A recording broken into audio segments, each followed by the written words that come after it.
Yeah, the advertisements often say this chemical is 100 times better antioxidant than vitamin E and so on, but that doesn't mean that it's going to be safe in the body because vitamin E fits into this system of the superoxide and glutathione and vitamin C, uric acid, and so on in a very tightly organized system.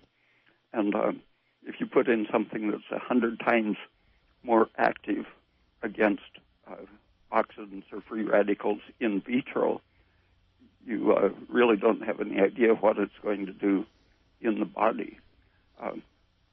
The main plant substances that are now being called antioxidants, most of them are polyphenolic compounds, and those are there's almost 100% overlap between the polyphenolics as antioxidants and the polyphenolics as estrogens. And third, I was just thinking about that overlap and how 30 or 40 years ago these same chemicals were classed together as tannins, and 50 or 60 years ago someone had discovered that the tannins helped to seal the skin of a burned person. That's right. I remember that being called an eschar. To sort of prevent the seepage. And after doing that for maybe 20 or 30 years, they started seeing that it was a carcinogen. Wow. So in the 70s, tannins were identified as very effective carcinogens. Wow.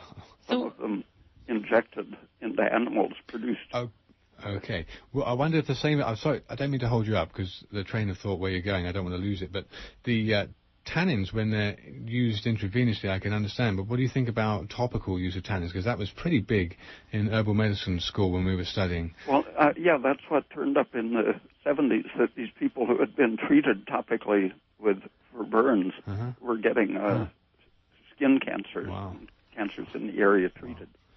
So can you list some examples of these polyphenols or these tannins that are associated with increasing estrogen and carcinogens?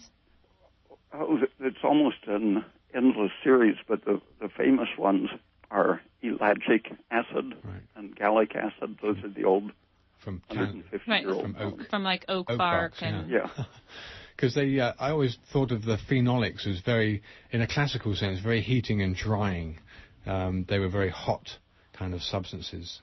They have many variations on their effects, but it was just interesting that the very same substances that are now called antioxidants and estrogens used to be thought of as tannins. Wow. Okay, so the background from which they've come has changed considerably, and now it seems that the industry is calling them yet another compound that can be marketed to people to help them in their quest for the antioxidant effect that they've been warned they need so much.